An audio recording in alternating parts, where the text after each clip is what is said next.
നമസ്കാരം, news prime മലയാളത്തിലേക്ക് സ്വാഗതം. അഴിമതിയിൽ എല്ലാ രീതിയിലും കുരുങ്ങിക്കഴിഞ്ഞു താൻ എന്ന് മനസ്സിലാക്കിയാണ് NCPയിലെ അജിത് പവാർ BJPയോടൊപ്പം ടൈഅപ്പിന് കൃത്യമായ പ്ലാൻ വരച്ചത്. അതിന് ഫലമായി ഉപമുഖ്യമന്ത്രി സ്ഥാനവും അദ്ദേഹത്തിന് ലഭിച്ചു. പക്ഷേ NCPയെ താൽക്കാലികമായി മാത്രമേ പിളർത്താൻ കഴിയുകയുള്ളൂ എന്ന് ശരത് പവാർ കൃത്യമായി അജിത് പവാറിന് മുന്നറിയിപ്പ് നൽകി. അജിത് പവാർ ഇപ്പോൾ കാണിക്കുന്നത് വലിയ രീതിയിലുള്ള മണ്ടത്തരമാണ്. BJP അജിത് പവാറിനെ നിയമകുരുക്കിൽ പെടുത്തും എന്ന രീതിയിലുള്ള ഭയം വലിയ തോതിൽ അദ്ദേഹത്തിന് വേട്ടയാടിയത് കൊണ്ട് മാത്രമാണ് അദ്ദേഹം BJP പക്ഷത്തേക്ക് ചാഞ്ഞത്. അത് പക്ഷേ ഒരിക്കലും ശാശ്വതമായിരിക്കില്ല എന്നുള്ളത് വ്യക്തമാണ്. നേരത്തെയും അജിത് പവാർ ഇങ്ങനെ പല മണ്ടത്തരങ്ങളും കാണിച്ചിട്ടുണ്ട്.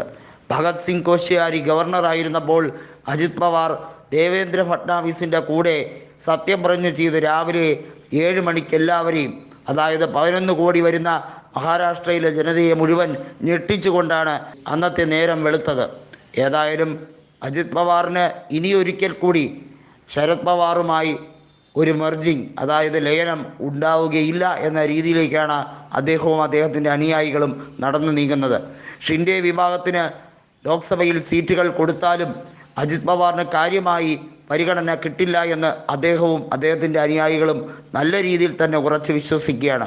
കാരണം അദ്ദേഹത്തിൻ്റെ ലോക്സഭാ സീറ്റുകളുടെ എണ്ണം നോക്കിയാൽ നന്നേ കുറവാണ്.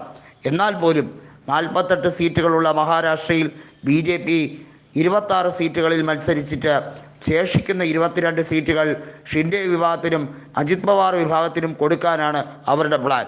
മഹാവികാസ് അഘാഡിയെ സംബന്ധിച്ചിടത്തോളം വളരെ എളുപ്പമാണ് അവരുടെ തന്ത്രം. കോൺഗ്രസിനും NCPക്കും അതുപോലെ തന്നെ ഉദ്ധവ് വിഭാഗത്തിനുമായി കൃത്യമായി 16 എന്ന രീതിയിൽ സീറ്റുകൾ 3ആയി ഭാഗം വെച്ച് കൊടുക്കാൻ അവർക്ക് അനായാസം കഴിയും എന്നുള്ളതാണ് ഈ തെരഞ്ഞെടുപ്പിലെ ഏറ്റവും വലിയ പ്രത്യേകത. മാത്രമല്ല, മഹാവികാസ് അഘാഡി സഖ്യത്തിന് വരുന്ന നിയമസഭാ തെരഞ്ഞെടുപ്പിൽ ഭൂരിപക്ഷം ലഭിക്കാനുള്ള എല്ലാ സാധ്യതയുമുണ്ട് എന്ന് തന്നെയാണ് ഇൻ്റലിജൻസ് റിപ്പോർട്ട് വന്നിരിക്കുന്നത്. ആ ഒരു സാധ്യത കൂടി കണക്കിലെടുക്കുമ്പോൾ, പ്രത്യേകിച്ച് മാധ്യമ നിരീക്ഷകരുടെ കൂടി വിലയിരുത്തൽ വരുമ്പോൾ, തീർച്ചയായും മഹാരാഷ്ട്രയിൽ ഒരു വലിയ രീതിയിലുള്ള മുന്നേറ്റത്തിനാണ് ഉദ്ധവ് താക്കറെ ഒരുങ്ങിയിരിക്കുന്നത്. തന്നെ പിന്നിൽ നിന്ന് കുത്തിയവർക്ക് കൃത്യമായ കണക്ക് ജനം കൊടുക്കും എന്ന് കൃത്യമായി ഉദ്ധവ് താക്കറെ വിശ്വസിക്കുന്നുണ്ട്. അദ്ദേഹത്തിനോടൊപ്പം നിന്ന് വളർന്നവനാണ് ഏകനാഥ് ഷിൻഡെ. എന്നാൽ കാര്യം കഴിഞ്ഞപ്പോൾ കറിവേപ്പില പോലെ ഉദ്ധവിനെ ഉപേക്ഷിച്ച് പാർട്ടിയെയും പിളർത്തിക്കൊണ്ട് പോയി എല്ലാ രീതിയിലും മുഖ്യമന്ത്രി കസേരയിൽ ഞെളിഞ്ഞിരിക്കാം എന്ന് വിചാരിക്കുന്നുണ്ടെങ്കിൽ BJPയുടെ വെറുമൊരു ഗിമിക്ക് മാത്രമാണിത്. അതിനകത്ത് ഒരു നാടകത്തിലെ കോമാളി വേഷം മാത്രമാണ് ഏകനാഥ് ഷിൻഡെക്ക് ലഭിച്ചിരിക്കുന്നത് എന്നത് കാലം നിങ്ങൾക്ക് കൃത്യമായി പറഞ്ഞു തരും എന്ന് ഉദ്ധവ് താക്കറെ പറഞ്ഞിട്ടുണ്ട്. അജിത് പവാറിനെ സംബന്ധിച്ചിടത്തോളം താൽക്കാലികമായിട്ടുള്ള എൻഫോഴ്സ്മെൻറ്റ് ഡയറക്ടറേറ്റ് അന്വേഷണത്തോടുള്ള ഭയം മൂലം അദ്ദേഹം BJPയോടൊപ്പം ചേർന്നിരിക്കുന്നതാണ്. പക്ഷേ ഇനി വരുന്ന നിയമസഭാ തെരഞ്ഞെടുപ്പിലും ഇനി വരുന്ന ലോക്സഭാ തെരഞ്ഞെടുപ്പിലും അജിത് പവാർ വിഭാഗത്തിനെ നല്ല രീതിയിൽ തന്നെ തടയാൻ സാധ്യതയുള്ളതായി തന്നെയാണ് ശരത് പവാർ കരുതുന്നത്.